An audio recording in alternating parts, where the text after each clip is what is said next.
Hey, everybody. This is Crystal O'Connor with Bullet Talk Radio. Happy to be behind the mic again for yet another lovely Sunday evening for your Monday morning commute. I have to apologize a little bit. I've been out of pocket a little bit the last couple weeks. As some of you know, I've been having a rough month or so, personal life and all of that stuff. I hope you can forgive me. But anyway, I have a fantastic guest with me today, Mr. Shawn Rafferty. How are you today, Shawn? I am doing great, Crystal. How are you? I am peachy. It's nice to get back into the rhythm again. So I hear you. I hear you. Super happy to be here. So Shawn has worked in the security industry for over 20 years. Wow. And he's currently the developer and owner of the Safety Blueprint, a program that specializes in teaching individuals how to use situational and observational awareness to help avoid situations that may make them a victim, which is something I could use a whole lot more practice on. And it's something we tend not to focus too much on. You know, we're always taking our guns out to the range and pointing and shooting and saying, yeah, I hit that bullseye, and that's all well and good. But how prepared are you really to avoid a conflict? And if you can't avoid it, are you at least aware enough to even know when you need to pull that weapon? So that's kind of what we're going to talk about today, his program and some hints and tips. And Shawn, can you tell us a little more about your background? Sure. I just first want to say how excited I am to be on the show and be able to talk to the BTR community. But, well, basically, my experience started off, I graduated high school in 91, joined the Marine Corps, was in the Marine Corps Infantry, then got out of the Marines, was a corrections officer for a little bit, then a police officer, then I went over to Kuwait before the war started, and I was a force protection officer for a bit. And then I went into Iraq in 2003, worked for a couple different companies doing like security work. And then in early or mid 2004, I started work for a company called Blackwater doing personal protection for U.S. diplomats. And I did that for several years. And I left Iraq basically 2010, was a firearms instructor for about 3 months, training U.S. Department of State diplomatic security agents, new agents, as well as agents that were getting ready to deploy to high threat areas like Iraq, Afghanistan, things like that. And then most recently, I was a federal agent working for the Department of Commerce on the Secretary of Commerce Protection Detail. So I did that for about 3.5 years, and then I quit when my daughter was born in December of 2013 to kind of be a stay-at-home dad and / work on my business. So that's what I've been doing since then. So, I also had a martial arts school for a little bit too. In 2007, I had a little break in service, break in time from being in Iraq and all that. So, but that's basically it in a nutshell. I think that's a pretty big nutshell. Yeah. Yeah, a lot of moving around over there. So. I'm just a talking head behind a mic. I'm just a talking head in general. So let's start off with talking a little bit about the importance of awareness. I kind of mentioned a little bit earlier that we tend to focus so much about the gun part or the tool that we use for self-defense. We often forget about the pieces that lead up to that. And sometimes it may be too late for you to even get to your gun. So what is the importance behind awareness? What's the first thing that you want to tell us? Well, I would say it like this. Imagine if you close your eyes and you can't hear. Say you're blind and you're deaf. And now you're walking down the street and you have your handgun. Now, when you take away your vision and your hearing, then that just leaves you to be able to react to whatever kind of, well, actually, you wouldn't be able to hear a threat, would you? But let's just say you have your hearing, okay? You can't see anything. But let's just say you take away your vision and somebody is going to attack you. All you can do is work off that sound. So that means if that person's right in front of you, then how much reaction time do you have? So that's basically I guess I'm trying to build a picture of if you if you don't utilize your situational awareness, which means you understand your environment, you know where you're at, you know what's going on around you. Meaning, like if you're in a building, you know where your exits are, you know where the hard points are at. Like hard points are basically places inside the building, like rooms that you can lock and maybe push things up against the wall, or that maybe could stop bullets, etc.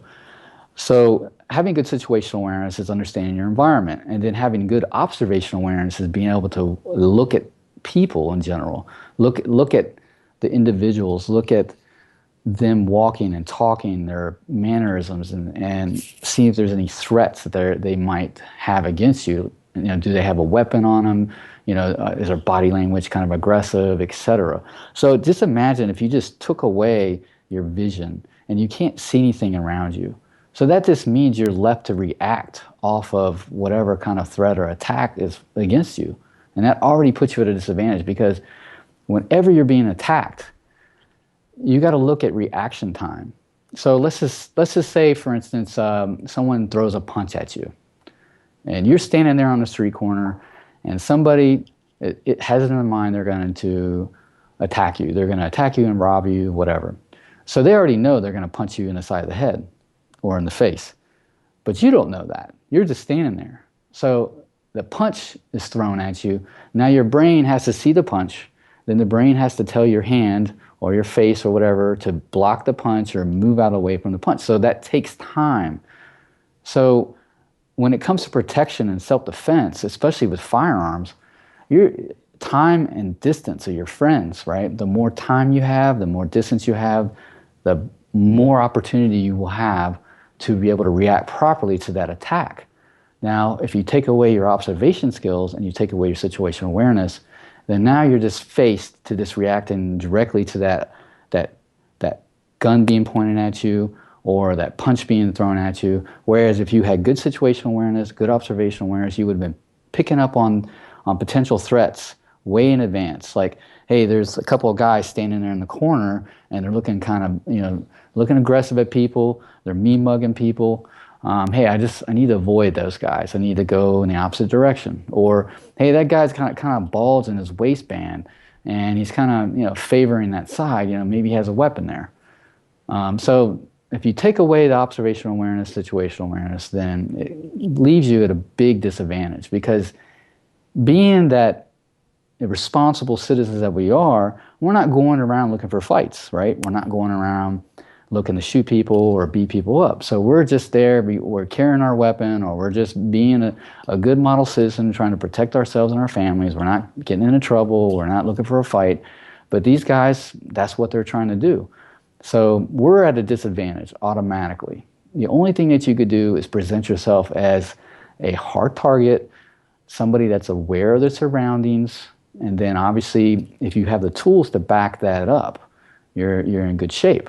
So the more tools you have to throw in the game, the better off you're going to be.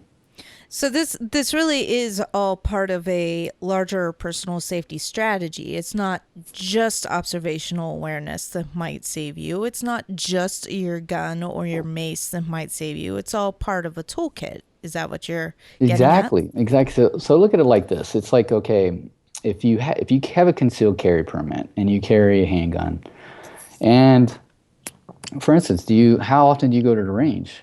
Do you go to the range enough? Do you train under the right conditions? Do you train under stress? So can you actually shoot rounds on target under stress? Meaning, is your heart rate elevated?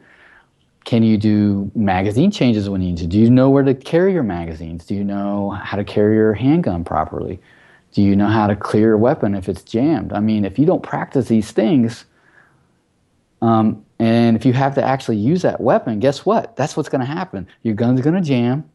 You're going to need to do a magazine change, and you're going to have to shoot that target, that threat's coming at you. They're shooting at you. They're coming at you with a knife, and you got to hit them. You got to take them out. But if you don't practice properly, guess what? You're not going to be able to do it. So it's the same thing with situational observational awareness.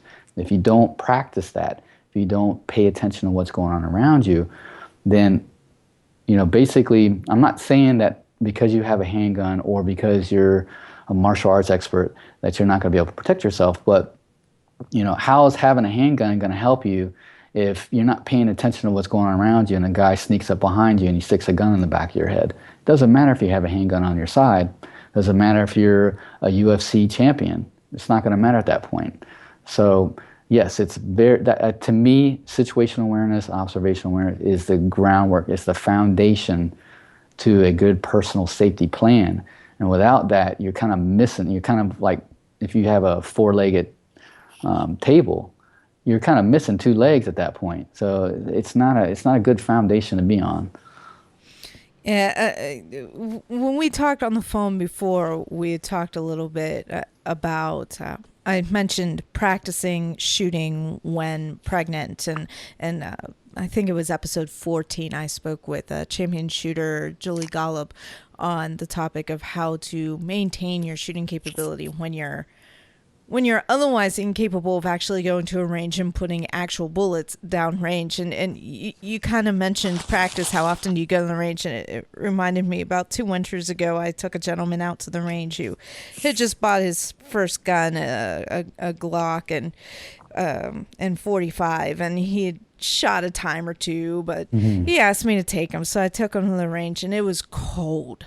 It was like 35 degrees outside. And usually when it's that cold outside, what do? We go to the indoor range, right? Yep. And so we're sitting there, and I'm going, I start him at the beginning, and we're going through the whole thing. And then finally he says, I think, my arms are getting a little tired. I'm going to take a break. Why don't you shoot? I want to see you shoot. I couldn't hit the broadside of a barn because You were cold, right? It was so cold. And I never really considered how the cold was going to affect my shooting. I've been shooting pistols for years at that point. I never considered just a drop in temperature and how that was going to affect my shooting. So you talk about shooting under stress or those kinds of things, and that's totally true. And part of the practice thing, I am probably the most guilty person associated with this show when it comes to this one, is distractions. So if you're going back to the situational and observational awareness topic, with smartphones in our pockets, we get on the trolley or the metro, and what are we all doing? We're playing Tetris Blitz, which is my current thing, Facebook or Flipboard on our phones, or we've got that 4-year-old tugging on our purse, mommy, mommy, mommy, and we're not paying attention to what's going on around us. So how do you see, especially in today's world, how those distractions are really playing into people's awareness? I guess their awareness is non-existent. Exactly. Well, I like to say this: predators prey on the weak. So, a guy that's looking to rob somebody, rape somebody, whatever, they're looking at an easy target. A criminal is not going to try to go after the guy or the girl that looks like they're going to present a fight. Mm-hmm. They're going to go after that easy target. So if you're sitting there riding a train, or you're standing across the crosswalk or whatever, and you're looking at your Facebook, you're looking at your phone and you're checking your phone, do you think you're a hard target or a soft target? You think that's exactly, they're going to look at somebody that's not paying attention. So my suggestion is this: if you're just, in general, any kind of environment you're in, try not to do that. Try not to take your eyes away from what's around you. I know it's kind of hard because I have kids as well, and you know what? Unfortunately, if I didn't have my iPhone, I don't know what I would do. I mean, that's a part of my life. I know, right? So, yes, I mean, I'm checking Facebook statuses just as much as anybody else. But if I'm in a place where, like, if I'm riding I live in the DC area, so we ride the metro. They call it the metro, but it's the subway. Right. I ride the subway sometimes, and I tell you what, when I sit in there, I try not to look at my phone, because I'm looking around to see if there's any threats. If I feel like, okay, everything is cool, people around me, everything looks good, then maybe I'll check it. But I'll check the environment first. And that's what people kind of have to do. You have to check your environment. You have to look around to see what's around you. If you live in a small town and you know everybody, then you could probably lessen the paranoia, I guess you could say, a bit, and relax. But if you're in an urban environment, or you're in the city, or you're in a shopping center or you're in an area where there's potential threats, there's potential, people that might want to rob you or whatever, then you need to just really put that phone down, put it away, and pay attention. Especially if you have kids, because when you have a kid, you are at a disadvantage because you're a weak target because the criminal is going to assume that, hey, they got a kid, they're not going to want to fight me, so they're an easy target. I'm going to take their purse, take their car, or whatever.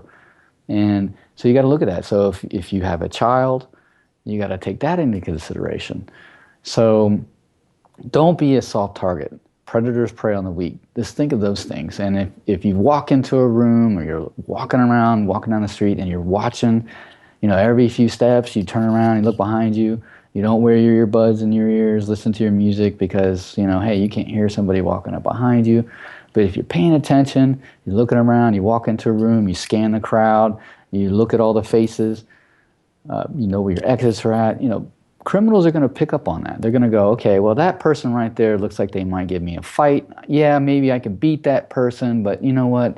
They might give me a fight. I don't want to go to jail, so I'm just going to go on to the guy over there looking at his Facebook. So it's so important that you pay attention to what's going on around you.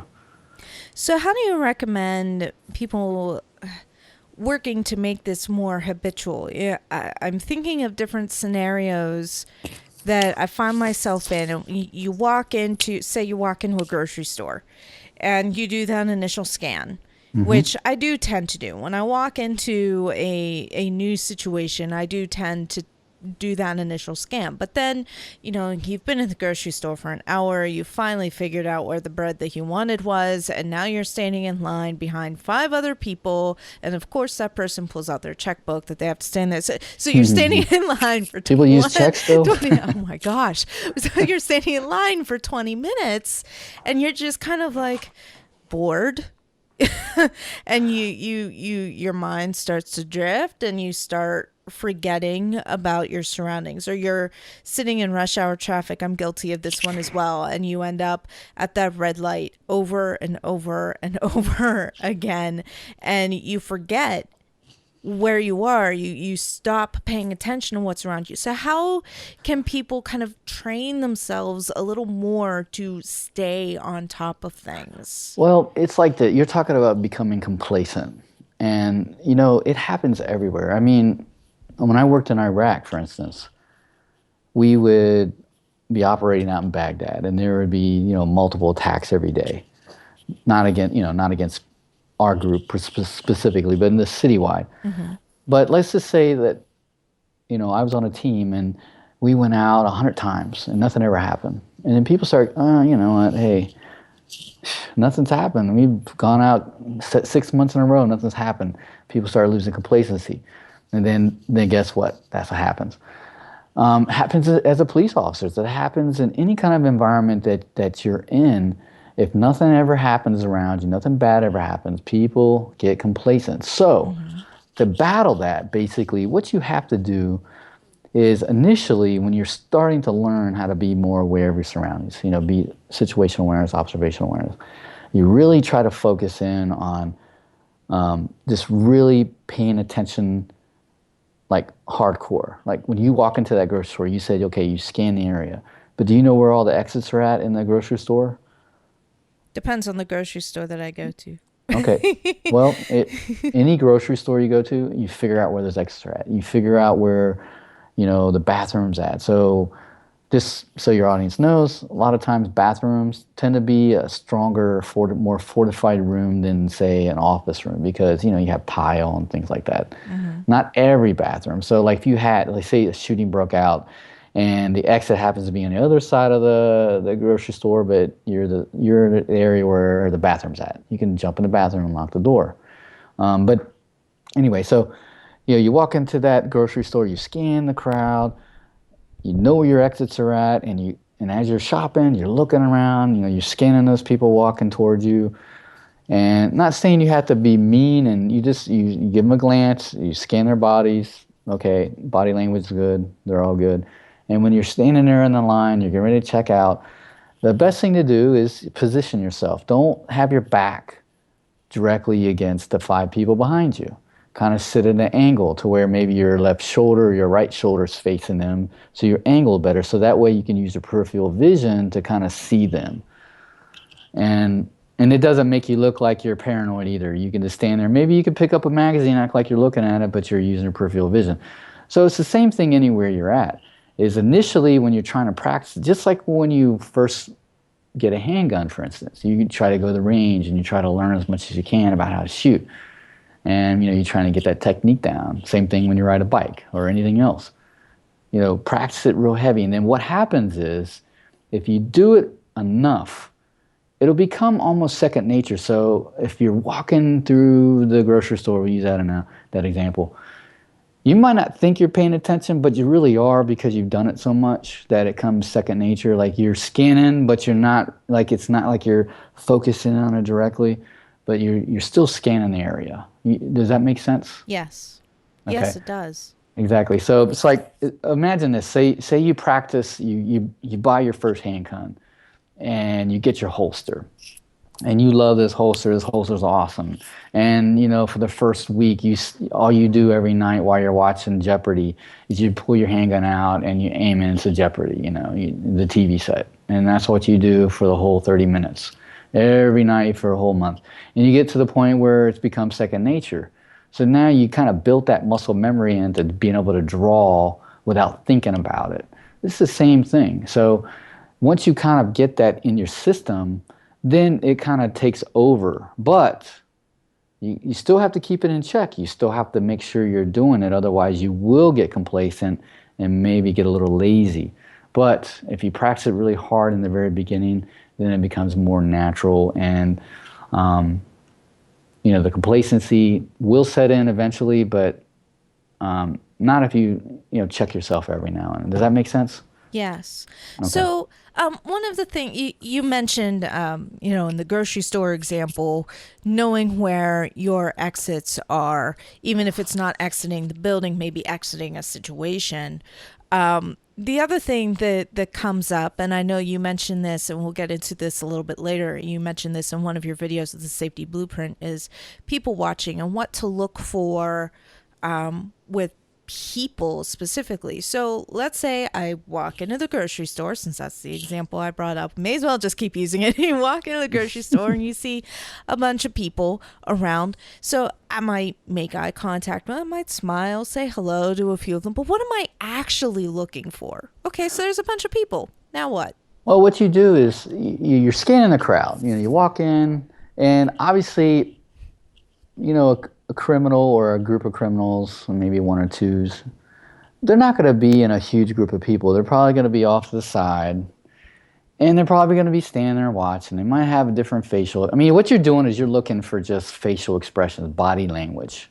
Mm-hmm. If you say most of the people in the grocery store have, maybe they're not happy they have to go grocery shopping, but they have that, hey, I'm hurrying up, I'm trying to get my stuff done so I can get back to the house and cook food or whatever. They're on their merry way, but then you got a couple of guys over there that are kind of being a little slower, and they're looking at everybody, and they're paying specific attention to certain people, and they look like they're not really grocery shopping. They're more like they're pretending to grocery shop. Maybe they're wearing certain clothes that might not fit because maybe they're trying to conceal a gun. They're walking, back and forth a little bit. Maybe they're nervous or sweating a little bit. Mannerisms, body language and mannerisms. What are they doing? How they're acting, does it not fit what everybody else is doing around them? Because a lot of times these people aren't the brightest, group in the bunch. They're not the brightest people. So, yeah, you're going to have criminals that are hardened criminals that basically they have good poker faces and they don't really show a lot. But a lot of these guys, they might have a drug problem. So, they're going to be able to show. They're going to give you warning signs. Is what I'm trying to say. So look at manners. Look, is everybody else smiling and they're not smiling? Why are they not smiling? Everybody else is. Why is everybody else wearing shorts and t-shirt because it's 120, but this guy's wearing pants and an untucked shirt?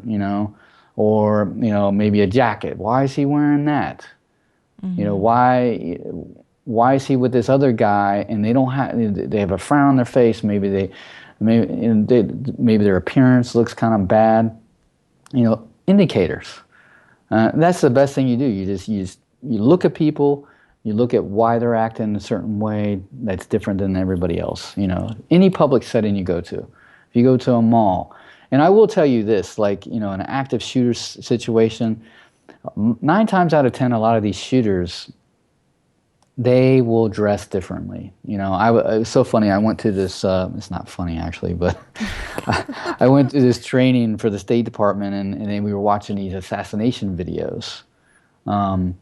And basically, it would show like say if some kind of leader somewhere in some country was giving a speech, and then it would show the guy or girl assassinate him or attempt to assassinate. And then it would show like the assassination, and then it would show after that, show it down in slow motion, and then it would show a scan of the crowd beforehand.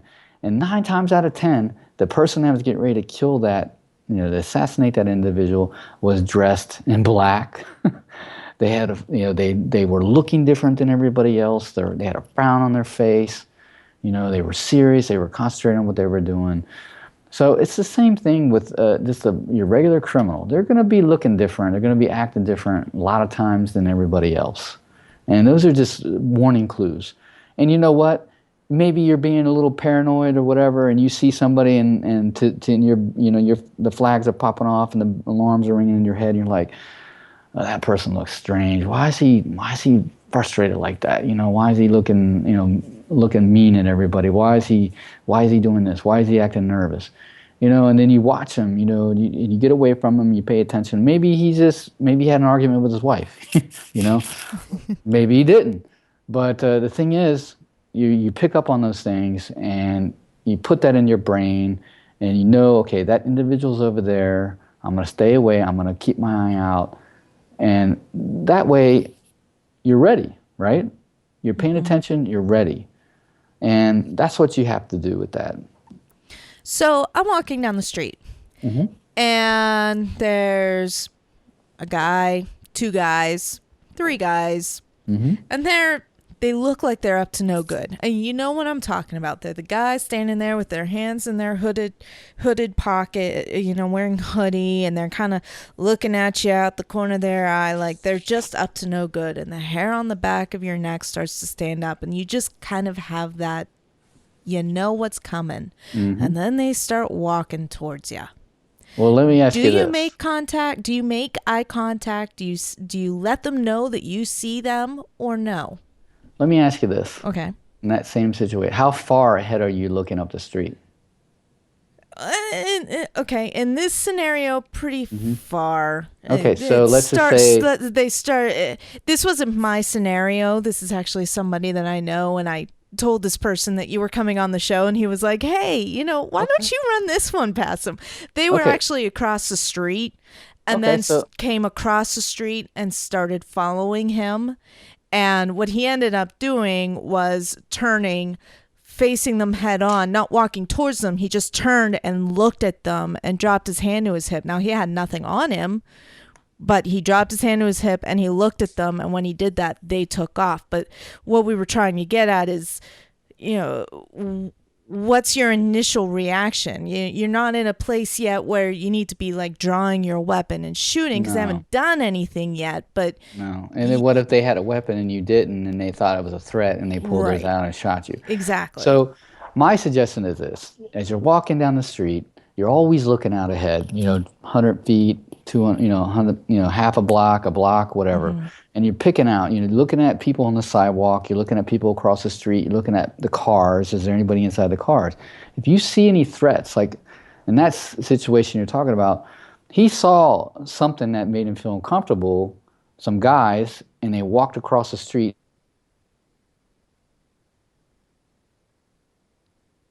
You still there? To be in the same street as him. So, can you hear me? Can you hear me? Crystal? I can now. Okay, I'm sorry. I dropped you for a second. That's all right. My computer went on sleep there for a second. Sorry about it happens. It's all right. Okay. So in that situation, the guy saw these, three individuals across the street, and then they cross the street to be on the same side as him, and then he faced them like and put his hand on his hip.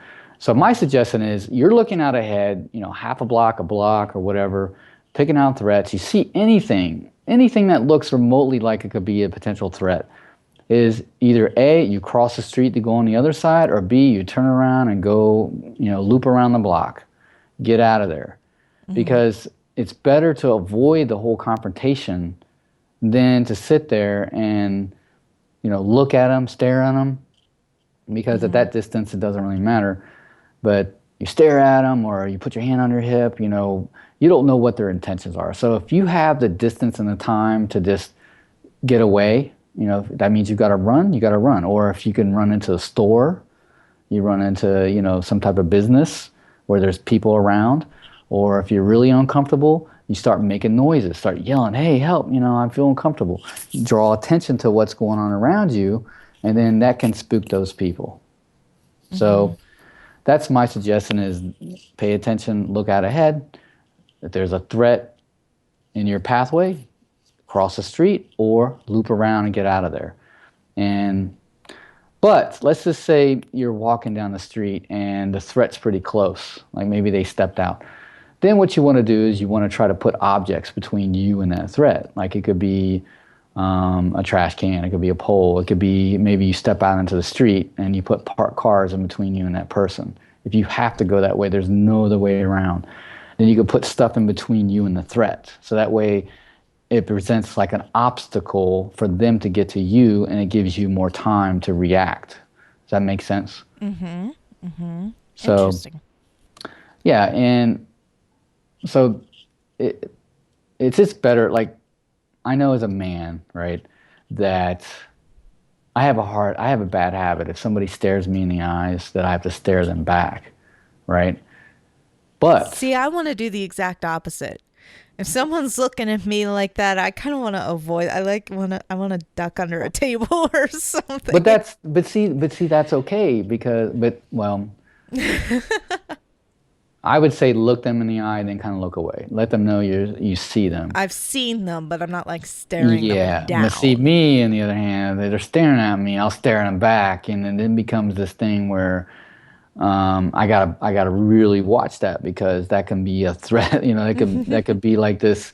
How dogs, if a dog stares at another dog and then they want to get in a fight, it could be kind of like the same thing, right? So I have to really, and I think that's just because of my time working in the jails and all that other stuff. Where I don't want to look weak in front of the inmates or whatever, or out on the street as a cop or whatever. So. But I gotta watch that because that can put me in a situation or anybody else in a situation where you could be in a fight when you didn't need to be because maybe they are like, "What are you looking at me for? Why are you staring at me for like that?" So, but you also want to let them know that, hey, I know you're there. First of all, I know you're there, and I'm observing you. That's the first thing because once again, if you present yourself as being observant and you're paying attention, then you're not like that person that's kind of looking through their purse or checking their Facebook status or playing that game you were talking. What's that game you like to play? Well, there's a few. Yeah, well, Tetris Blitz is my current there you one. go. So Tetris Blitz. So you're sitting there playing Tetris. So that's an easy target. But if you look them in the eyes and you look away, so they're not like, okay, this person's staring me down, but hey, they know I'm watching them, or so. That's my suggestion with that. I have two more that I'm going to throw at you. I didn't Hopefully prep. I'm passing this. I test didn't here. prep him for these ones, folks. I kind of gave him a rough outline, and then I came up with these different scenarios. So he's being tested. He's passing with flying colors. I hope. Female runners. Oh, yeah, I have a whole video. I had to talk about that in one of my videos. So I am a runner. I'd say I'm fairly new, except I've been attempting to become not fairly new for like 2 years now. But it's really hard to get moving without some music playing in my ears. Mm-hmm. And you're halfway through that run and you're starting to get tired and you're just focusing on your next step and your next breath, and your head starts to look down at the ground instead of out in front of you. And it becomes really easy to internalize what's going on with you and your run and not what's going on around you. And female runners in particular, especially during certain times of the day or night, are at a very high risk. So what can us pretty ladies do to make ourselves less of a target and more aware during our runs? Well, I live in the DC area, like I told you, and there's all kinds of running trails around here. There's some really beautiful running trails. And I tell you what, all the time you hear in the news, a woman attacked on a trail. Yep, we have it here in Pittsburgh too. Yep. So my suggestion is this. First of all, you pick a time to run where there's a lot of people. Okay? Don't go at 4 o'clock in the morning where nobody's on the trail. It's just going to be you. That's one thing. Second is vary your times. Don't always go at the same time on the same trail, same exact thing all the time. Because let's just say you have some guy who is planning on raping some woman, and that trail happens to be his trail. That's his target area, right? Mm-hmm. And he knows that Crystal runs every day at 6 o'clock on the dot. She comes right down the trail on Monday, Wednesday. Well, actually, not every day. Monday, Wednesday, and Friday. Crystal is there every Monday, Wednesday, Friday at 6 a.m. And I'm going to wait for her at this bend where basically people from the north and south or whatever can't see because there's a curve in the trail, and then there's some woods and there's a hill that drops down. So I'm going to wait for her. And guess what? She's always wearing her headphones. Every time she runs by, she's always wearing her headphones, and she's always looking down on the ground. She's not looking out ahead of her. She's never looking behind her. So I'm going to wait for her at this bend. And when she comes around, I'm gonna snatch her up. I'm gonna hit her on the back of the head or whatever. I'm gonna put a gun in her head, and I'm gonna take her down the hill, and I'm gonna do my business. Mm-hmm. So my suggestion is this: first of all, vary your times and routes. Try not to go the same time. If you do run in the morning, try to run where there's more people. So, secondly, as you're running, same thing as you're walking down the street. You're looking out ahead. You're looking out in front of you. You're looking out 100 meters, whatever.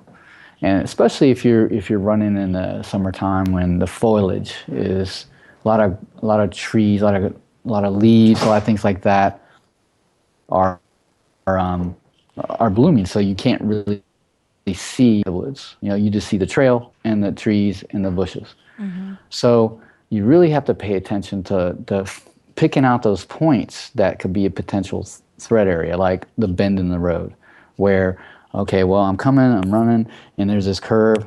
And that could, there could be some guy standing there, so I got to pay attention to that. And then you want to look behind you every, 10 or 15 feet. Look behind you. And then if you're going to wear your headphones, I would suggest maybe putting one in and keeping the other out, and not keeping the music very loud. Mm-hmm. Because if you have your headphones in and your music's loud, and guess what? You're not looking ahead and you're not looking behind you, how hard do you think it would be for someone to sneak up behind you? Right. Yeah. So that's my suggestion. And then if you want to carry some type of weapon with you, obviously, if you're going to carry your handgun or whatever, then you got to worry about your rig you're using. So Right. Obviously you're not going to have a holster. So if you're going to carry a fanny pack, do you know how to draw out of your fanny pack? Have Right. you practiced that? So, this could be a pepper spray or whatever. So if you're running in the morning when it's kind of darker, maybe you can carry a flashlight in your hand. One of those little small portable flashlights the police officers use. They're small and they're very powerful. Keep that in your hand. And if anything, you flash that in that guy's face, blind him temporarily, and then that gives you some time to get away, because pepper spraying might not work, but you blind him in his eyes, that'll temporarily blind him. Because, how often do Have you been in pitch black and you turn the lights on real quick and then you turn them off and you can't see anything, right? Right, right. Your eyes just don't Yeah, adjust that fast. same thing. So I hope that answered the question. Well, one of the things that I did, and I really came across this end of fall coming into winter last year, and The leaves are falling. the leaves are falling, but more importantly, the sun is going down at night. And Hmm. usually, I run after work because in the morning, my husband's already left for work. The kid's at home. I can't leave, in the morning with the kid here, so I go after work, and I would go 6, 7 o'clock at night. The sun's already down, Yeah. and it was getting darker out. So I picked a road that was very heavily populated. It was in a park, but it's a 4 lane slow. It's a slow road, but it's a 4 lane road that people use as a throughway. So there's lots of car traffic, lots of foot traffic. I got a headlamp that has a pretty blinding light actually on the front, and then it has a blinking red light on the back. And I wear all of the high visibility clothing, but I also picked up a belly band holster. I actually did a Hmm. review of it. It's on the YouTube channel, and it's the Pistolware PT2 holster. And I can carry my Ruger LCP in there. If it's colder out and I've got more clothing on, I can even carry my Smith & Wesson M&P shield in there, no problem. Fits just fine. But you do have to practice drawing from it. I can draw from it better than a fanny pack, but because it's neoprene, it does still collapse on you as you're drawing. So you do have to practice your draw with it. Um, And then but your hands are sweating, right? well, yeah, your Yeah. hands are sweating, but Hmm. it's still not the ideal situation. And oh, the earbud thing I wanted to mention, they actually make and Sennheiser has a great set that I wear, but they make headphones that aren't full on earbuds. They sit kind of almost outside of the ear, and if you keep your music down low enough, it's meant not to they're not meant to cancel noise. They're meant specifically to allow you to still hear what's going on around you. So I can hear my coach from my Couch to 5K program saying, "Hey, Crystal, it's time to run again," but I can also still hear the car that's coming up behind me. So it's those kinds of things. But it took me months of planning and really thinking through the scenario before I came up with something that I thought was a good marriage between the two. And it's still not perfect. But No, but but that's something I really wanted to mention to you. oh yeah, and I think that's great. And the fact that you're running in kind of a busy kind of street helps out a lot. Right, You know, right. and I like I don't know if I was running on a trail, for instance, at night, I wouldn't have like blinking lights and all that stuff on. Just because I mean the guy can see you for 100 miles away. But then that's also my tactical sense too. I like wearing, like if I have a holster or a handgun or whatever, it's all black. Everything's got to be black because I don't want it to Right. look. But, but you got to look at what you did. You chose a route that there's a lot of people around, so There's that's also a good. lot of cars, so I don't want A a lot of car to hit cars. me. No, oh no. Well, see, that's different because you're not running a trail. You're running on the Right. street. Right. So now that I mean, first of all, you're on a you know heavily traveled street probably, and so the chances of somebody attacking you out on a heavily traveled street are lower than like on a more untraveled A kind rail of. to trail or But I like will tell you Montour or this, something. that it was interesting because I heard about this story. This woman got attacked on. It was like not a running trail, but it was like a sidewalk on the side of this main high road. This pretty busy road, and some guy attacked her and dragged her down the hill. In broad daylight. So I Some guess, people are bold.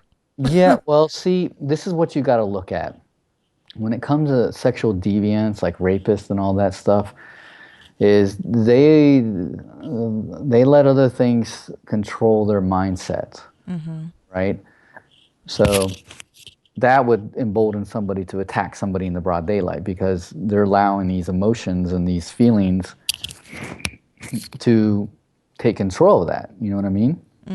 So I guess what I'm getting at is just because you're on a busy road you're running with like all these cars on one bike. Don't drop your guard too much, Right.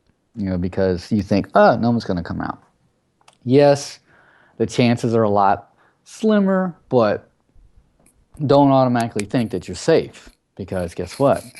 This crazy person who may be high on some kind of drugs, who wants to get his next fix. So they need to rob you. They need to get that money, and they're not thinking straight, or they're a pervert and they want to, do whatever. They're not thinking straight, and they're just they're just going. You remember that incident in Florida, I think it was, where the guy took those bath salts and he ate some guy's face off. Do you remember that? Wow, no, I totally missed Yeah, that this happened a story. couple years ago. Oh my He ate gosh. some face bath salts and he went stripped down naked, and he attacked this guy and nearly killed him and ate his face off. Yeah, these people, they aren't always in their right mind. So what you might think is, oh, well, why on earth would they do that? Well, they're not thinking, why would I do that? It just sounds like a good idea at the time, so they're just going to do it. Yeah, I'll tell you what, and I know this is kind of off topic, but when you go to the range and you shoot, try not to get into the habit of shooting a set amount of rounds all the time. Like, I'm going to shoot 3 rounds of the target. Because what happens is you train that muscle memory to only shoot 3 rounds. Right. When you should shoot to stop the threat. Because if somebody like that took some bath salts, right, and they're like just ate some dude's face off, and now they're coming at you, and you pull your handgun out, and you haven't been to the range but once, in like 2 months, and the air, you're playing Bon Jovi in the background, and the range is air conditioned, and the guy's coming at you, and you never train under stress, and now you're popping rounds off of the guy, and maybe you're hitting him, maybe you're not. And you train to just shoot 3 rounds, put it in the holster, or whatever. Now that guy's coming at you because guess what? You didn't hit him in vital target. You didn't hit him in the vital organ. You didn't stop the threat. So train, shoot to stop the threat. Practice shooting different round counts. Anyway, so sorry, got off track. No, that's great. That's great advice. That's actually something the program that I walk through here in the Pittsburgh area impacts. Those guys have been pretty good to me, and not really an endorsement or anything, just a program that I've been through. And during one of the secondary handgun concealed classes that I was taking, that was one of the things that they did, was they'd have you stand in different positions, and then he'd have the buzzer, and he'd be yelling at you and get you going, your heart rate going, and then he'd have you do 3 shots and then 6 shots, and then he'd have you do magazine changes halfway through, even if you're not empty, and you weren't allowed to holster, or you had to holster, just all these different things, and he changed it up every single time, and it was amazing how you reacted differently as he kept changing the scenarios and the tempo kept speeding up, and how you react. It's kind of like I mentioned earlier with the cold. That class was 90 degrees outside. How would I have been different? How would I have reacted differently? How would my times have been different? How would my shot placement have been different if it was 20 degrees outside or 30 degrees outside? Exactly. And then, going back to my thing about situational awareness, if mentally you're not ready, like if you're daydreaming and some guy pulls a knife out on you, you're already behind the power curve. Right. So it's the same thing when you're talking about your training. You gotta be mentally ready at all times, because if not, it's gonna take you a couple seconds to get the fog out of your head and do your business. Now imagine if you've never been punched in the face before, right? And then somebody comes up and punches you in the face. What do you think is going to happen mentally in your head? I couldn't even begin to tell you how long it would take me to react to a Yeah, you're going to punch. be like, oh my God, first of all, the pain. Second of all, why did that guy just hit me, right? Yep. And before you know it, he's already, pounding you some more. Right. So it's the same thing if someone pulls a gun out on you and you're not ready for that, and they shoot a round at you. First of all, you got to know what rounds sound like when they're coming down at you, right? You got to know there's a difference between a gunshot and then the subsonic crack when it hits you. Comes at you. There's a difference. You got to know if you're being shot at or not. You got to know, hey, that's gunfire, And that's, I think, things like that are a lot of people don't think about that, you know. And to go back into how training and everything plays such an important role in it, and mindset, is look at any of these dash cam videos with police officers that get into shootouts on traffic stops. And these are guys that are trained, right?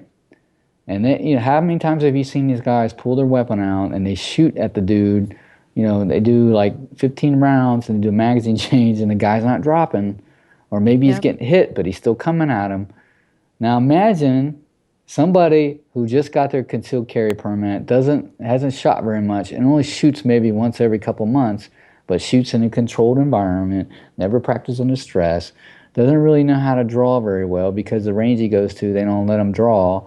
And then he doesn't know where he places magazines. Maybe he only carries one magazine in his gun, not multiple magazines. So, and he doesn't know how to clear his weapon if it gets jammed.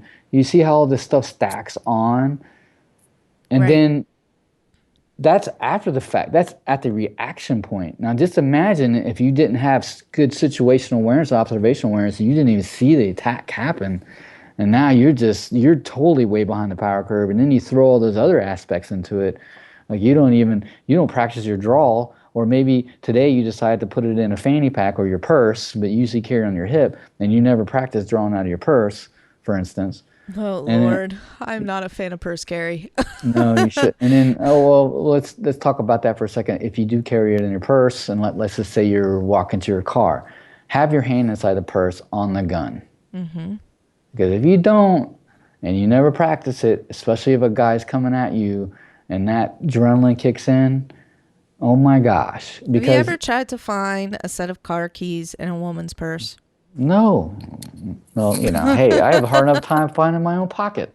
But exactly. And then, okay, look, when during an attack, large muscle movements work, right? Large Yeah. motor skills, not small. Right. So, like for instance, if you ever see these karate demonstrations where these guys do all this crazy stuff and they're doing backflips and you know all this, that's not going to work. You know that is not. So if you have to like grab your purse, take the zipper, you know, unzip it, reach in there to grab your handgun, which, you know, maybe your wallet and all this other crap is all in front of it. And then you got to move that. I mean, come on. Yeah. Where's your magazine at on top of that? Is it in Right. your purse too? Where's it at in your purse? You Right. know? I mean, just because you have a handgun, just because you're this or that, does not mean that it's going to protect you when it comes down to it. Especially, you got to have those those situational observation. That's got to be on full alert, and then you got to practice all those tools. You know, as an example, right? If you practice, if you take martial arts, but the type of martial arts you take is all kind of sport related. Like everything you do revolved around fighting is all like tournament style. Do you really think that's going to help you out to get some dude out on the street that picks a brick up and tries to hit you in the head with it? No. No. Or if you're a karate guy and everybody you spar in class is all karate people, and then some guy attacks you and he's a boxer, do you really think you're going to be ready for that? No. No, exactly. So trust me, I'm an advocate for learning self-defense. But you got to be smart about what you're doing. You got to really research that. Just like if you decide to pick a handgun, you know, don't think just because you got a 45 that it's going to drop everybody. I'll give you this story. There's this guy that I did some training with. He was a SWAT team commander for some police department in South Carolina, I think it was. But they did a SWAT call up. They entered a room, and one of his guys shot a subject like 5 times in the chest with a 45. And guess what? The guy didn't go down. That blew his mind. That blew their mind because everybody talks about how 45, no matter where you hit them, it's going to take them down, right? It is a slow, slow, heavy girl. Exactly. So what he did to start that is like when he go to the range, he put T-shirts on the targets. Okay. So instead of, you know, like when you go to the range and you're shooting white targets and you're looking at the holes, right? Yeah. But when you put a T-shirt over it, you don't see those holes, right? So you're training differently. Because you know, if you see those holes and you go, okay, I hit 3 rounds bullseye or whatever, 3 rounds to the head. Well, if you got a t-shirt on, like a dark t-shirt, you can't see those holes. So mentally, you're already training different. You see what I mean? Yeah. And, I'll give you another training tip. This one guy I was talking to, what he does is he when he shoots, he squeezes his butt tight and all his muscles, he flexes real tight. He tenses when he shoots. And he told me this. And he's like, I go, why do you do that? He goes, well, because in combat, that's what happens. So I shoot that way, so I'm already tense, I'm already used to it. And I thought, hey, that's a good, that's a different perspective on how to shoot, Right. right? Right. Because maybe, and if you could do this when you train at the range to get stress, drop down and do some push-ups, do something to get your heart rate up, and then shoot, and tell me how you shoot after that. Remember the Jason Bourne? You ever see Jason Bourne? He's like, I know if I run at this speed, I know my heart rate's going to be at this, and I know I could shoot this. Yep. There's some truth to that, Yep. you know. I have one more scenario I want to throw at you. Mm-hmm. And this one's actually been hitting my area little by little. And I go to malls a lot because they have play areas, indoor play areas for little tots. And I've got one of those. And I'm a girl, so I shop. Actually, I hate shopping, but Me too. but flash mobs. You're not going to be drawing your gun when you've got 100, 200, I hate to say it, but hoodlums, running into a mall coming at you. Your gun's not really going to do you a whole lot of good. What? Well, Somebody tell me what I'm supposed to do. Okay. Do you know that every single storefront, like every little store, every little, shop there at the mall has a back entrance? Did you know that? I knew they had backs, but I didn't know that they Well, like an exit, like a. well, yeah, it exits out, used generally into enter a hallway that can lead you outside. Okay. I guess they'd So, have to get their deliveries somehow. yeah, exactly. So, I mean, most malls, probably 99% of them are like that. So they have a back door. You can just go run in the back and get outside. So, like, let's just say, and a lot of I'm not up to speed on all the flash mobs, like where they do that, but I'm assuming they do it in more open space areas, like the Right. food court. Yep. So, like I talk about this in my videos, if you sit in a food court, where do you sit? You sit close to the exits, you know where they're at. You sit next to like something kind of like a plant, the thing that holds plants, like the concrete thing that holds plants, or a pillar, something that'll provide you with some cover, right? So if somebody starts shooting, and then you always sit on the outside. You don't sit on the inside, you sit on the outside of the food court. So if you're at the food court, position yourself close to an exit, okay? So that flash mob comes in. Or don't sit next to where the open area is. Like, usually like you have the food court and, you have that open area, then it overlooks like the level behind underneath it, And so you don't sit close to that. Sit closer to the exit on the outskirts, maybe in the back, someplace where if you had to grab your kids and your family, your friends, whatever, you can grab them, go hit the exit, or maybe go into the restrooms, lock them up, or this is another hint. Family restrooms, right? You can always lock those, and those are always a great place to go. You can go in there and lock that door if you had to. There's no other way to get out. Same thing if you're in the food court and those the restaurant, where they cook the food, you could jump over a counter if you had to and get, go run in the back and get out of there, because that'll lead you into a back area too. So for flash mobs, don't stand next to an area where it's open. If you happen to be walking through the mall and you come to like one of those open areas, or you start seeing like all these people starting to come, come at you or come in that general direction, then guess what? Turn direction, get out of there. Or if you really feel scared, hop into one of those stores and head out their back exit. That's That's my actually something suggestion. that's really been concerning me. I've always said when it's just me, I feel like I can react better when it's just me. I only have me to worry about. But I became a mom 4 years ago. And when I did that, everything changed. Everything is slower. Everything is harder. You have more stuff. You've got your diaper bag. You've got your Don't tell me stroller. You've about got your it. kid, and the kid's kicking and screaming. It doesn't want to go in the same direction you want to go. And when these flash mobs started popping up, that really scared me because that was in a place where you normally feel fairly comfortable. You're just kind of walking around buying your clothes or going to the movie theater, watching a movie, or going to the food court. My kid really likes Red Robin. There's a Red Robin in the mall, in the food court where we like to go. He likes to play in the indoor play area. Like I said, so we're at the mall a lot, even when I'm not necessarily like clothes shopping.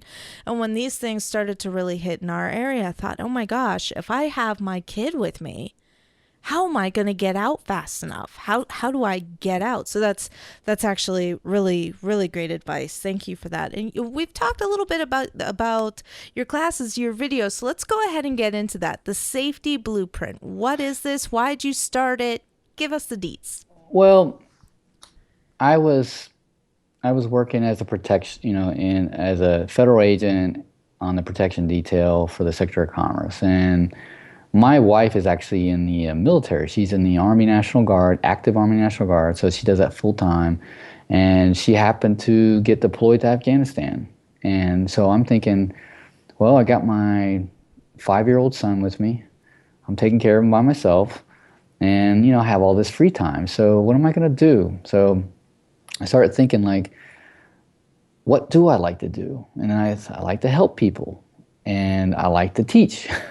so so I'm like, okay, well, what am I going to do? So I decided to make something revolved around what I'm familiar with. So basically, over the last several years, my field in security, if you could say that, would be like protection, bodyguard stuff. So, and then, I have a martial arts background, and, I have all that stuff too. So I'm like, okay, well, I'm going to develop something revolved around that. So that's where this came from. And I know this from a fact just by talking to average people, and even people, and you won't believe this, people that I was working with as a federal agent. And some of these guys were just complacent, like you wouldn't believe, because nothing ever happened around them.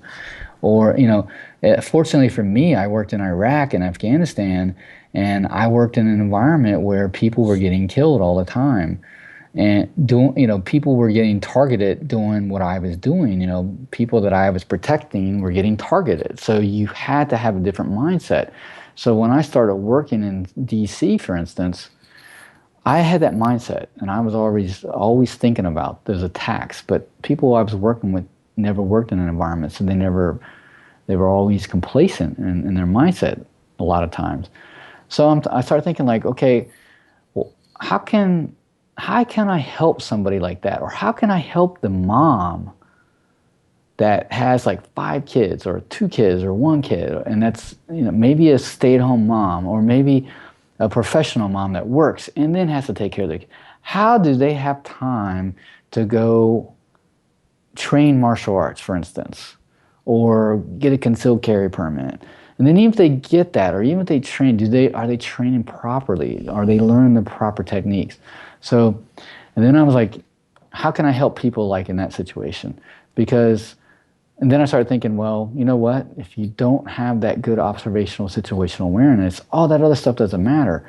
But if you can't train anything anyway, so how could you protect yourself? And that's where I came up with developing my video series. I basically call it the Personal Protection Video Series, to help people that are unable to go out and train martial arts or get a concealed carry permit. But it also can help those that do train martial arts or carry concealed, permit or carry a weapon.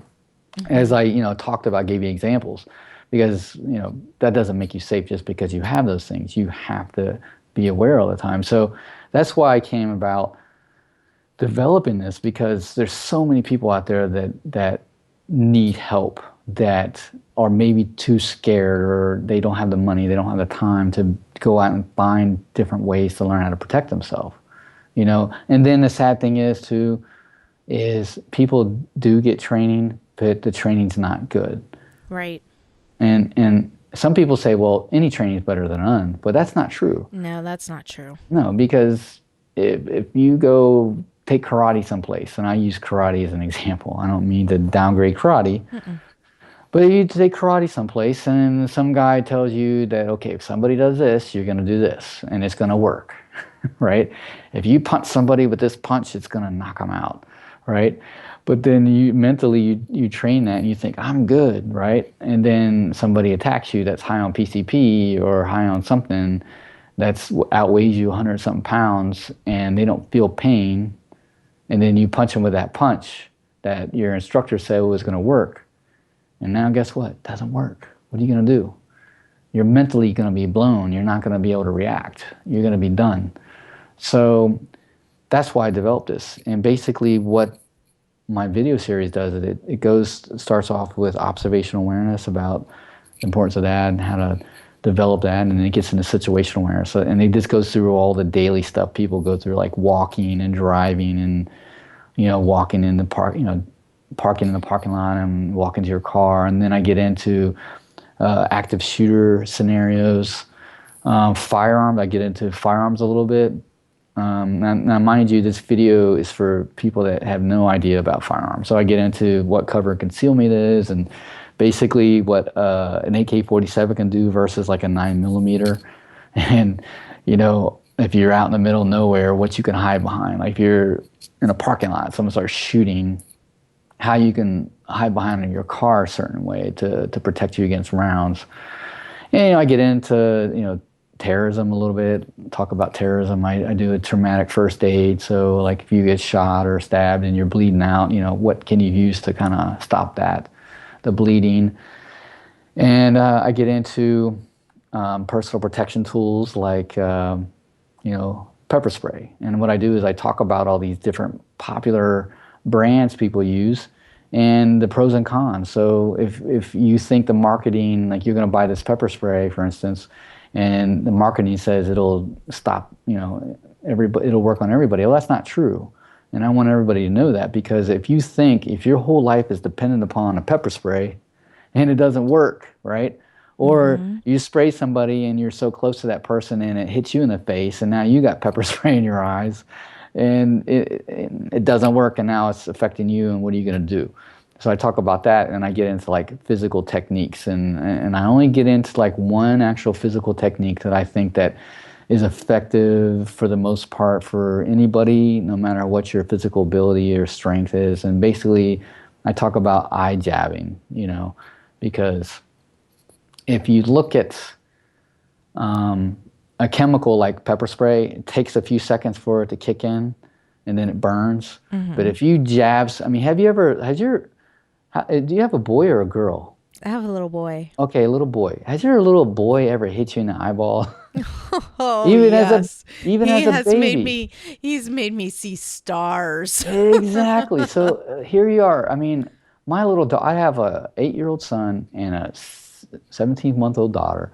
My little daughter, when she was 6 months old, accidentally hit me in the eyeballs. And it hurts immediately. Yes. Right? Now imagine if you jam your fingers in somebody's eyes multiple times. Imagine what that damage can do. And how much strength did that take to do that? It gives you time to get away. Exactly. Because I'm not talking about hitting the guy in the eyes. The guy falls down, grabs his eyes, starts screaming, and you run up and you kick him in the face. That's ridiculous. This isn't Hollywood, folks. No, it's not, because why put yourself in a danger area? Why put yourself in that danger zone? Because what if he grabs your foot and pulls you down on the ground and starts stabbing you, right? Or starts shooting you? But if you jab them in the eyes, they're choking you, for instance. They're trying to rape you. They have you pinned against the wall or whatever. You jab them in the eyes. They let go with one hand to grab their face, and that gives you enough time to get away. And that's all you need to do. Right? Right. So that's basically what my video series is about. It's about teaching good situational observational awareness, about common sense, on how to avoid putting yourself in positions of becoming a victim. Because if you look at a lot of the situations where people are victimized, it's because they put themselves in that position. You know So that. I'm I, sorry. Go ahead. Sean was kind enough to give me access to some of his videos, and I started watching them over this weekend. And the first thing that he speaks about is observational awareness and people watching and some of the things to look for, some of the tips that we've talked about here and a few other things. And one of the things that he does right off the bat is he gives you a test, which I failed You miserably. fail that? I need to go back and rewatch this because it's within the first 10 minutes of, Yeah. of the video, and it's he says, I want you to take a look at this picture, take a good look at it, and then I'm going to ask you some questions afterwards. So then he puts this picture up. It's just a regular old urban scene. You're walking down the street and you look off to your side and you would see this picture. Storefront, sidewalk, people walking down the street, what are on streets, trash cans, telephone poles, things like this, right? And okay, so you're looking at it and you're like, okay, so I see, an urban block. Whoop-de-dee, right? So then he switches over to his questions. How many people were there? Well, I got that one right. There were 3. What color was the garbage can? Why did I even remember this? I don't know, but I got that one right. It was green. What was the name on the storefront sign? Couldn't tell you. What was the name of the street you were on? Couldn't tell you. And I'm one of those crazy people who actually thinks through scenarios. And one of the things that has bothered me frequently is if I'm out and about, especially in an area I'm not overly familiar with, if something happened and I needed to call 911 and they say, "Where are you?" How often, even in my own hometown, how often can I tell them at least what street I'm on? Yeah. Less frequently than you might think. Exactly. And you know what? I forgot to mention, I have a video on 911, how to call 911. And, me being a police officer, I can't tell you the percentage of when we get a call, like somebody calls 911 and then we show up on scene, how much different it is from what the initial call was. Mm-hmm. And, I talk about that because it's so important that you give the accurate information to the dispatcher, because they're going to be giving that exact same information to the police officer. And if you do not know where you're at because you don't have good situational awareness and you have a cell phone, now maybe a lot of people don't know this, but if you call 911 with a cell phone, they cannot track you right at that They moment. do it on Law and Order. No. Yeah, with the satellites and all that stuff. I'm being facetious. I bring that up because so many people think, oh, well, they'll just triangulate my location. They can do that later on, yeah, but not right then and there. not on the fly. That's part of the investigative. They can't do that to save your life. Yeah, exactly. And so the good rule of thumb is even if you're on a landline, because usually if you pick a landline up, it'll know where you're at. Always give your location. That's the first thing you give right away. Because if anything, you give your location, they can send somebody to you. If something happens where you can't say anything else, at least they're on their way to you. Mm-hmm. So knowing where you're at, knowing how to talk to 911 is so important, because a lot of people just, think about it. You're panicking and then you're freaking out and the guy's got a gun and you're not telling them anything. You're not saying anything. And then the cop's showing up, and let's just say the guy has a rifle and you didn't tell him it was a rifle. Now the poor cop's pulling up with a 9mm or whatever handgun he has, and the bad guy has an AK. Now the cop's seriously outgunned. Right. You think the cop's going to laugh? No, that AK will eat through his body armor like it was nothing. That cop will die by someone with an AK. But if you tell him, hey, there's a guy with a rifle, then they could tell the cop, then he can grab his AR if he has it, or his shotgun, and be able to react properly. But so what you said was so important. Always look around. And this is another, I'm going to throw this out at you. If you have kids, especially kids that are a little bit older, maybe old enough to read, or maybe not the reading level yet, but test them. When you're driving down the street, hey son, if something were to happen to me right now, or daughter, what are you going to do? How do you call 911? How are you going to tell them where you're at? That And is then, a huge issue. It's something I've been thinking about recently.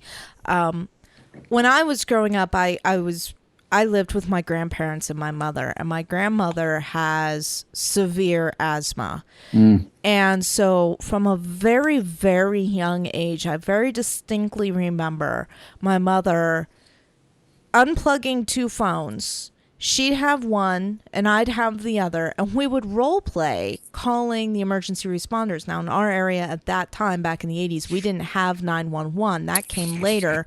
We had a local phone number. So I had to know the phone number, I had to know our address or where I was located. I had to be able to explain to them what was happening with, I call her Nana. So, what was happening with Nana, what her name was, what her allergies were. We did this whole thing, and to this day that has stuck with me. And with my son getting older now, I was realizing this is about the age that I really need to start teaching him that. And that's when it dawned on me. We got rid of our landline in this house me because too. we didn't want to pay for it. We have our cell phones. What do we need our landline for? How do I teach my now 4-year-old how to pick up a random cell phone and call 911 when they've got all these lock buttons and other little things? The iPhone has now with Health Kit for the uninitiated. You can set up a medical ID. So when an emergency responder gets your phone and they go to unlock it, they don't have your code, so they can't necessarily unlock it. But if they click on emergency, then you can make a phone call, you can pull up the medical ID. But these are things that I didn't have to go through. When I was learning how to call the emergency responders, I just picked up a phone and I dialed in a bunch of numbers. Now there's each phone works differently, and that's not even assuming that there's going to be a phone on location. So these are things that we don't really think about until all of a sudden you need it. Yeah, I mean, this doesn't stop at your child. It could be, let's just say you're traveling on the street with two of your friends, right? And then something happens and you have a heart attack and you're out in the middle of nowhere, or you get attacked or something like that. And they need to call and they don't know where they're at because they weren't paying attention. And you're out on the street, out in the country, for instance. I ran into this very scenario last summer. It was a great aunt who had passed away, and we were having a funeral slash family reunion. Myself, my husband, my father, and some other family members were some of the last to leave. And one of my cousins is very ill. She has trouble walking. She has trouble cognitively, and she was walking out of the building. It's an old small itty bitty little town, and she's walking out of the building, and they had a concrete sidewalk that then jumped down into gravel, and she was using a walker, and when her walker hit the gravel, she fell and she caught her head, the back of her head, right where the back of her head and her neck meet, the base of her skull. She caught that on the door latch. Wow. And she fell, and her husband came running in, help, help, she's fallen. And we all thought initially, oh, she just fell. Well, my father happens to be a trained fireman. He was a fire inspector for the Carlisle Army Barracks and War College here in Pennsylvania. And he recognized right away that she was bleeding very heavily. And I grabbed my cell phone. Most other phones didn't have signal, but I was able to find signal out in the parking lot, and I called 911. And when I called 911, they said, well, where are you? I knew the name of the building, but that's all I knew because I was completely nowhere near anywhere I'm used to be. This is 3 hours away from my home. I didn't know what road this was. I didn't even know if the road had a name. Actually, I don't think it did. But the other thing that actually ended up saving her life, because she did she severed a vein Ooh. and was bleeding out. And you mentioned that your video gets into, or some of your videos get into quick responding medical. Even just knowing very basic first aid and having a first aid kit can save somebody's life. And my husband is just one of those people who's always prepared to a point that I've made fun of him for it. I was not making fun of him that day. He had anticoagulant pads in his first aid kit. Who carries these things? Nobody carries these things. It saved her life because it stopped the bleeding. Yep. She went through 3 or 4 shirts of soaked blood. Wow. But it saved her life. She was coming back to by the time the EMTs got there. And it took the EMTs probably 25 minutes to get there because there was only one ambulance for the town and they were at a parade.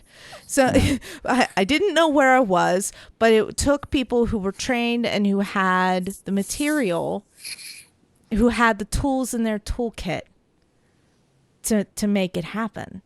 So... Yeah, I mean, you're absolutely right, but I mean, things like stopping the bleeding and things, a lot of people you just apply pressure, apply pressure, and if something where you can apply a tourniquet, to stop, like if it's on a limb or something like that. Obviously, you don't want to do it on a head wound, but no, I mean that's you're so right. General first aid is important, right? And then obviously if you can get a first aid kit, like a good one, and I'm not talking about one with just Band-Aids, right? Right. I'm talking about one with, pressure bandages and tourniquets. And if you can get some anticoagulant, what do you call it again? Anticoagulant. There you go. We that was the only pad that we had, and we bought more after that. Even just I'm allergic to bees. Oh, but I'm absolutely terrible, admittedly, absolutely terrible calling the doctor when my EpiPen expires. But we also like to camp and hunt and go hiking and all the these places things. where bees are at, yeah. All these places where bees are at. And I rarely have that EpiPen on me. I know I should. I'm so bad at this. But my husband always has Benadryl. Nice. Or a generic. A lot of people don't realize you can go online and you can buy generics of Pepto-Bismol and Advil and Tylenol and Benadryl, and you can get the anticoagulants. A lot of these things you can buy online and have in a box in your house and just refill your first aid kit as necessary. Exactly. I mean, it's just... And I'm the same, I fall into that same thing. You just... Complacency. You just got to be prepared, and I talk about in part of the first aid videos is how to be prepared. And I talk about first aid kits and stuff like that. I mean, there's all kinds of places out there where you can buy good first aid kits that are more advanced than just the general ones, like like I said before, like Band-Aids. I mean, alcohol swabs and Band-Aids. Who cares about that? You got to give something to stop the bleeding, and you got to know what you're doing on top of that. Just because you have that stuff doesn't mean you're going to know how to use it. So. Well, and that was the thing that my husband said is in that scenario when my cousin had fallen, my husband didn't have training. He didn't know what to look for. He knew he had the pad and he knew you had to apply it. It was actually my father who applied it, who is a trained fireman, had been for years, is military, all of those things. He's the one who actually administered the treatment. And when I called 911 and they figured out where we were, they were trying to then figure out what the status was of the patient. What were her vitals? I couldn't tell them. I had to have my dad tell me, this is what she's doing. This is she's not reacting to this. This is what her heart rate, this is what her pulse is. This is, those kinds of things in words that the dispatcher understood. I wasn't able to relay that. If it was just me there, I don't know if she would be with us today. But now you know how to do it, right? I'm a little better. Yeah. I do need to take some additional first aid classes for sure. I mean, I've taken CPR, I've taken Heimlich classes, but that scenario told me that I don't know nearly enough. Well, head wounds bleed a lot anyway. Yes. So, and it's just the way the blood comes out too. If you hit a vein, artery or whatever, it's going to come out differently than say if you hit just you cut your skull open. Right. So yeah, I mean, just apply pressure, and then if it's a limb, you gotta apply a tourniquet, pressure and a tourniquet if you can. And let me tell you this. So let's just say you slit your wrist really good, right? And Yikes. blood in it, you hit an artery and blood's splurting everywhere. Where would you apply a tourniquet at, do you think? On your arm. Above the wound. Okay. Well, this is a rule of thumb. Apply it up as far as you can. I mean, right under the armpit. Huh. Yeah. And also, this is some things from the wars that have taught us is that before they used to say, well, you apply a tourniquet, you got to release it every so often, right? So you don't like kill your arm, right? Right. Or your leg or whatever. Well, that's wrong because what happens is when you apply the tourniquet, your blood starts to clot, right? You start Mm-hmm. clotting the wound. So if you release the tourniquet, guess what happens to that clot? It cleans the clot. It gets blown out again. So now you're bleeding out again. So, but no, you could put a tourniquet on and have it on there for a couple hours, and it doesn't. And I mean, unless you're out in the middle of the Rockies, right? you know, you can make it to some type of emergency room or something like that in the States, within probably 20 minutes or, less. Right. So So it's these just are little all things, misconceptions. Yeah. all parts of the toolkit. We Yep. kind of wandered off a little away from situational and observational awareness, but that's Well, that's good actually because part. If you think the about it, it that's part of is. being. Yeah. It absolutely is. Even just, as a hunter, you're out with a hunting party. Somebody slips and falls while they're holding their gun and a shot rings off and hits one of your buddies. Or Yeah. somebody falls down it happens. Somebody falls Hmm. down a hill and breaks their ankle and you're 5 miles away from the car. How do you stabilize them? Um, how do you stabilize somebody who's going into shock? Somebody who's been Exactly. injured who starts going into shock.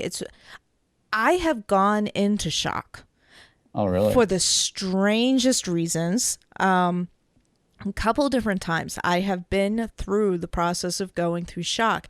And let me tell you, it is scary for the patient and it is just as scary for the person who is trying to treat you. So if you're out in the middle of the woods and somebody falls and they break a leg and they see the bone popping out of their skin, they start going into shock. How do you stabilize them? How do you make sure that they aren't causing themselves more harm by going into shock? How do you get them help?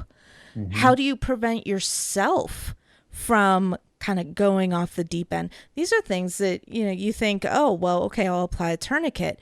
Well, great, but are you going to be able to keep yourself and the party you're with calm at the same time? Yeah, exactly. Like it's for instance, if somebody's hurt really bad, and then they know they're hurt, blood's shooting out everywhere, Yeah. whatever, and then everybody around, oh my God, you're bleeding to death.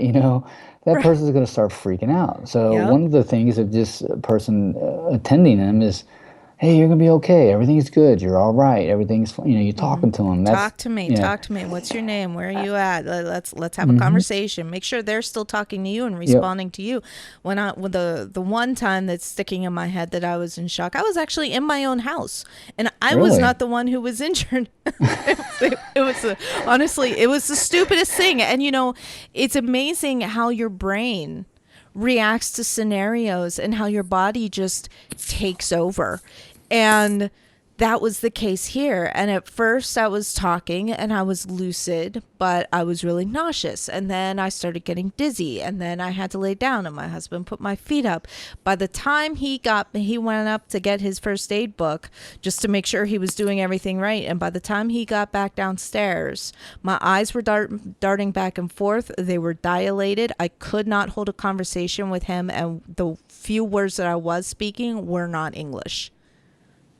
You go Wow. that far gone that Wow. fast. So even just talking to the person and getting them to respond to you and It, watching their eyes and those kinds of things, shock can do crazy things to a oh person. yeah. And then also the individual, you have to I tell a story in one of the videos It's actually the last one, the physical techniques, and it's this video. This when I was in the police academy, this woman came, a female police officer, who came in and told her story. And what happened to her was she was getting ready to end her shift. It was like late at night.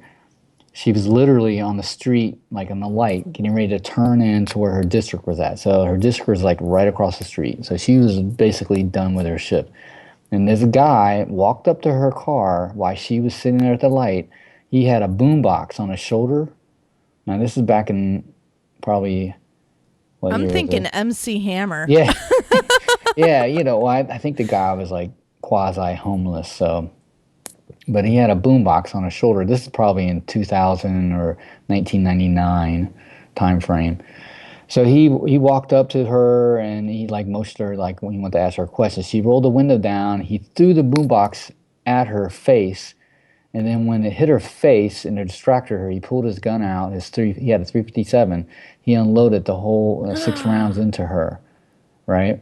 He jumped in a car, pushed her over. She had been shot multiple times. Right. I mean, serious injuries here.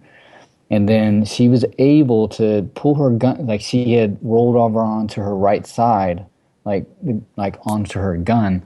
She really couldn't move very well, but she was able to pull her gun out and turn and shoot the guy 2 or 3 times in the head and killed him. But the guy wrecked the car, but she was able to control her breathing and relax, right, for the paramedics to come before she bled out. And she said basically, hey, I'm not going to be the one that dies tonight. I'm going to live. And then she attributed her surviving to what she learned in the academy because we used to do breathing exercises.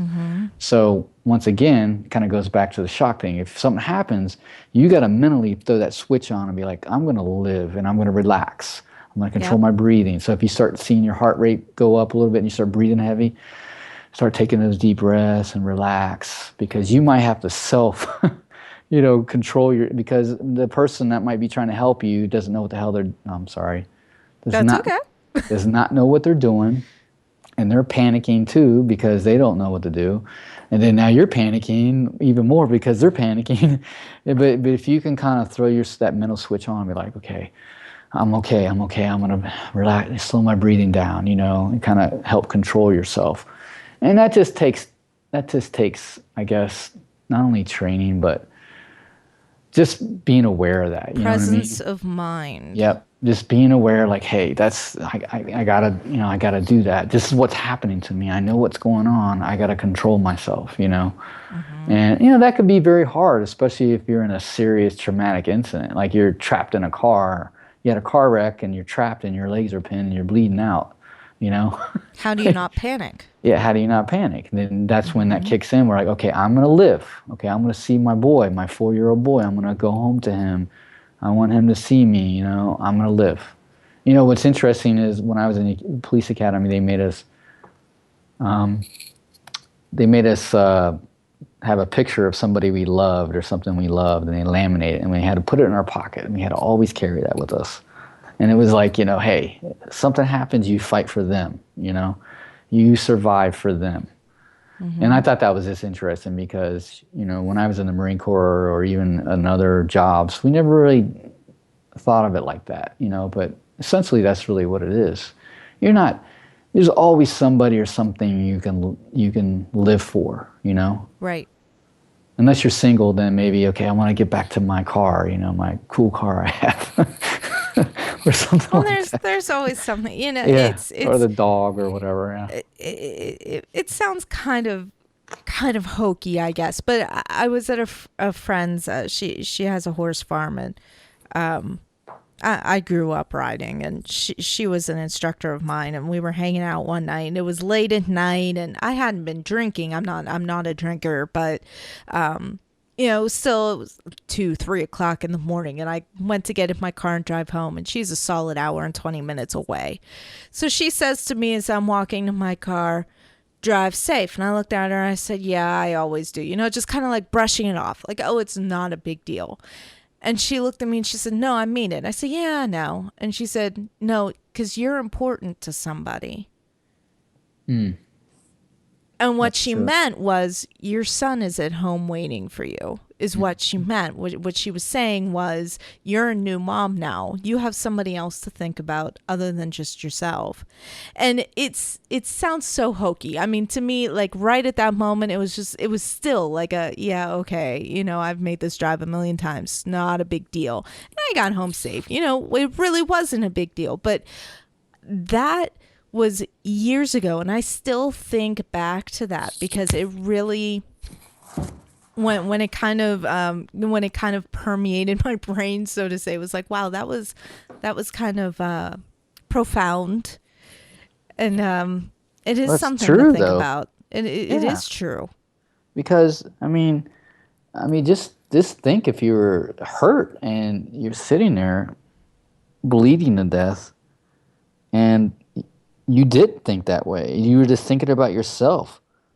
I mean, the mind is so powerful. Yeah. The mind can do so many things. Like, I mean, how often have you heard about people that have lived through something and the doctor's like, I don't know how you survived, you Yeah. know? And it's like, well, yeah, because I wanted to live, because people have died from minor injuries just because they gave up. Yep. So, yeah, that just correlates with what you were saying. You gotta have something or someone to go back to live for. And but anyway, Well, this has been such a fantastic, fantastic conversation. I mean, we could probably, it seems like we could go on for hours and hours, which is good. I like conversation. That's what we want to have on the show. But the safety blueprint and those videos, folks, I really do encourage you to go buy some videos off of this guy, and if you do absolutely nothing else, if you take no classes, if you don't read a book, if you don't go out there and literally try, at least watch the videos and start thinking about this stuff. So Shawn, where can they find you? Where can they find your videos? How can they buy these videos off of you? okay. Well, I have a website. It's called thesafetyblueprint.com. I've been still trying to redo some of it, but you can find the videos at gum.co/protection. And I'm sure Chris will have that in the show I notes. will put the links to all of the above in the show notes. Absolutely. Yep. And what I'll do is, if you enter in Bullet for the coupon, I'll give you 90% off. So you can buy the video series for $10. And basically what it comes with is 22 videos. And then you also have 22 audio versions of the video. So if you're driving in your car, just like you listen to podcasts and you can't watch the video, you can listen to the audio version. And I just, how I'm talking to you now is how I talk on the videos. I'm not scripted. It's all from the heart. So bad vocabulary at times. No cursing. Just maybe saying the same word several times every now and then, but that's how it is. And you can also find me on Facebook. Just look for the Safety Blueprint on Facebook, and then I'm also on Twitter. I'm not active on Twitter as much as I should be, but that'll it's a work in progress, guys. Trying to do all these things, but if you get a hold of me, and you know what, if you have some type of question or concern about your own personal safety or somebody else, just email me at Shawn@thesafetyblueprint.com, and I will be more than willing to help you out in whatever way I can. I would love to do that. No obligation. Just if you have any concerns, even if you just want to tell me something, just please email me, and I'd be more willing to help you out. So. So I have a challenge for all of y'all. I want you to go watch that first video and I want you to take that test Oh yeah. and tell me how you did, now that I've just given away most of the answers. No, hey. Tell me how you did. And, I want to get some of your feedback, radio@bullettalkradio.com, or send it off to Shawn, or hit me up on Facebook or Twitter. And maybe we can have Shawn back and we can continue the conversation. Because the show is called Bullet Talk. So obviously we talk a lot about guns. But like we said at the beginning of this episode, that's only one piece of the toolbox. And this is someplace that I know for myself, I'm very weak on. absolute admission. Because this isn't the fun stuff. It's fun to go to the range and shoot the target and take a picture of your target and put it up on Facebook and go, look how good I did. When you're standing 15 yards off and you're not moving and you're not under pressure and only, all of those things. But this is so important. And Shawn, I just want to thank you so much for reaching out to me and bringing this to me and bringing this to the audience, because it's so crucially important. Well, thank you for having me on your show, and I really enjoyed it, and hope the BTR community, if anything, was amused. I know I tend to talk a lot, but that's just I'm real relaxed, and that's how my videos are, and that's how I am. So you can approach me, but I had a great time, and I really appreciate you allowing me to be on your show. Absolutely. Thanks again. All right, folks. So we will be back again next Sunday for yet another episode. And until then, be safe. Ciao. Ciao.